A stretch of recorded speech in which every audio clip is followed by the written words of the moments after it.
Second rule of communicate, don't try and follow Ed Gillespie twice. Okay, this is the sort of choice you have. That's just on the BBC. That's just, in the last week or so, there's just so much communication going on. There's so much language coming at us. So what would I boil it down to? Well, 5 things. In the language that we use, it's really important that absolutely at the beginning we keep it real. We absolutely keep it real for people, because if it's just some concept over there, that's all you'll ever get as a connection, is a concept over there. So here you go, Autumn Watch. This is a waxwing. They're coming in from Scandinavia right now. There's loads of them in Scotland. They're coming our way. They are on a rowan tree which is covered in berries. You may well recognize this. So this is a relevant image, a relevant communication. It's tangible, and crucially, it's local. So even with the BBC Wildlife Fund stuff, we put lots of UK stuff in there because they support UK wildlife, because that really gives people a connection.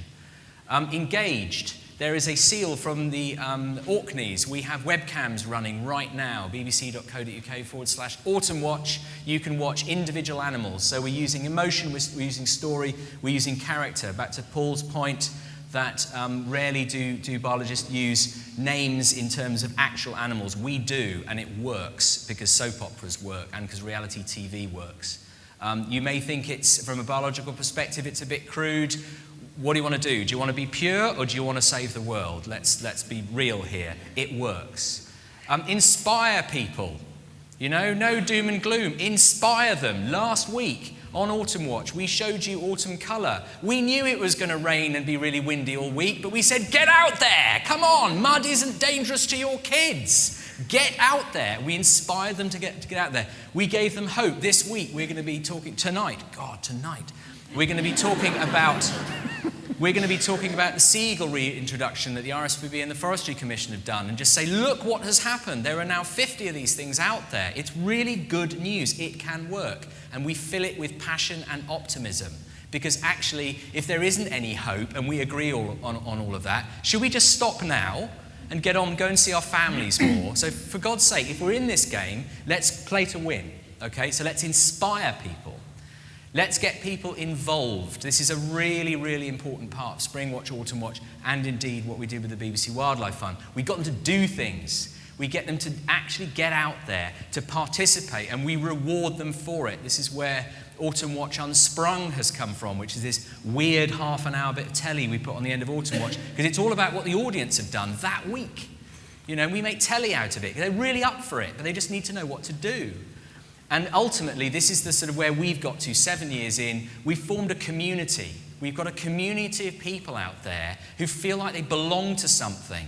And this is something where I think as a sector, we've really got to get out of this siloed thing of like whose proportion of the pie are we all going to get, because we're all in competition for the same people and everything. The conversation I want to have is, how can we make the pie bigger? Yeah? How can we inspire people so we have a very big community of people who are all up for stuff, who feel they have a shared passion, there's a common purpose, and there is no better common purpose than trying to save the planet that we depend on, and also get a really, really important, diverse partner network so that people, once they've been drawn in by my language, can go and share and get a good experience from the language of the RSPB or the WWT or Wildlife Trust or whoever else we work with. So forming a community. Give you just a quick idea of how that might work. This is just a little slide from our website at the moment. Look at all these different things you can do. Look at all those different partners that we're pointing people to. Right? This is easy stuff that anybody can do, right? Keep it easy. Inspire people to go out and do it. Because once they start doing that, they're going to care because they've invested. And once they care and they've invested, then they're going to start doing more. And there's lots and lots of research that says if you can get people active, take first steps, breathing places, all of that sort of thing, they're on the road. But if you have them sit back and you tell them it's all gone tits up and it's all their fault, what do you think they're going to do? They're going to watch X Factor, aren't they? They're going to go and worry about some celebrity nonsense. So sometimes it can really have a massive impact. This is a collaboration we did with the Woodland Trust. The Spring Watch survey in the early years became a really important data set of citizen science that made a big difference to how we thought about the effect of climate change on wildlife. And because people did it themselves, they really cared.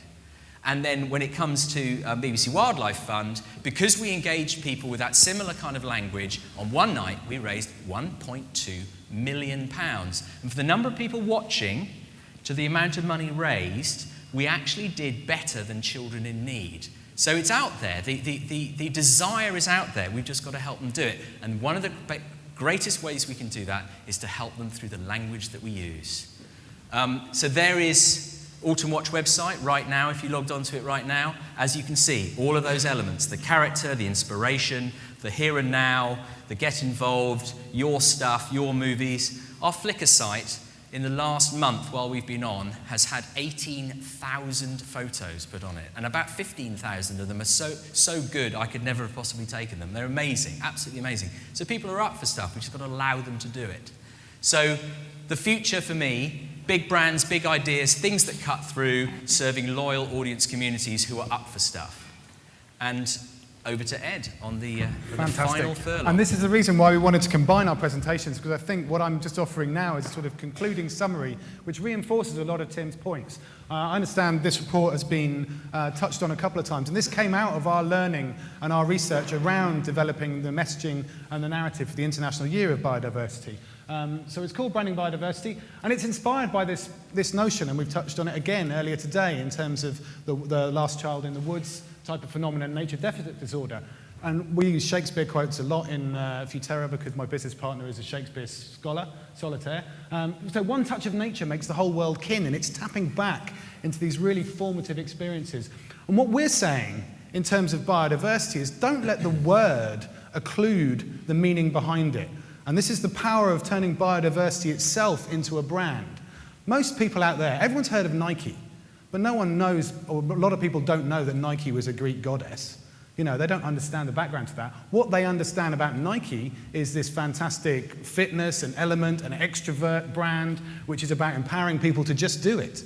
And if we can do the same for biodiversity and turn biodiversity into a brand which represents the emotions of awe and wonder and the passion that we all viscerally feel for the natural world around us, the eco or biophilia, however you want to call it in your jargon, I mean, that's deep-rooted in all of us. And so what we want to do is turn biodiversity into something which means something to people and embodies those type of emotions.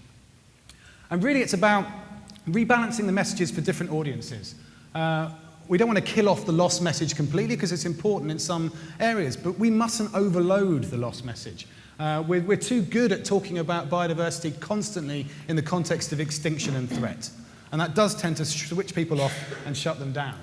What we'd like to do is see more of this love message, ironically, which is being used very effectively by advertisers and marketeers. But actually using that to activate people, to capture their imagination, to touch and pluck their heartstrings. And combined with that, and moving on, is this need message, which we've seen coming out from the Economics of Ecosystems and Biodiversity report, the TEEB report, where we're trying to put a financial value on everything and trying to put economic values on ecosystem services and the preservation of specific habitats and species. And that's good, but it causes confusion in the public in particular. Because if I say to you, how much is your sister worth, or your cat, you don't know how to answer that. It's very hard to put it doesn't make you love them any more or any less. You know, and actually, when we start to bring a love message together with a need message and try and put a financial value on things, it can create real cognitive dissonance in people's heads. So we've got to be really cautious. And actually, what we're talking about is the action message being much more important here. What can you specifically do? Because we can talk about these issues till the cows come home. But unless people feel empowered, as Tim was saying, to be active and engaged in their local community and get involved in parts of a movement, they will feel isolated and alone. And it comes back to the same issue with so many environmental issues, when we feel like what we do as individuals does not make a difference and cannot make a difference. And so when you start to combine these messages, we're talking about less loss, more love, balance the use of the need message, and add the action in. And that's really quite fundamental, because when you bring love and action together, you get public change. And I think Spring and Autumn Watch are fantastic examples of that thing actually happening in practice. And for policy, when you're lobbying Caroline Spellman and her clueless department on biodiversity, then we need to focus on the need plus action, because their hearts are so hard that they do not have blood flowing through them.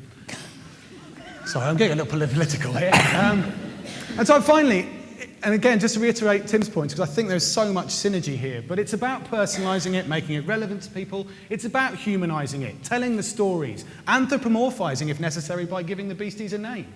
And it's publicising, making this very high profile in terms of the social proof, that engagement in these types of activities and behaviours is perfectly normal, indeed desirable.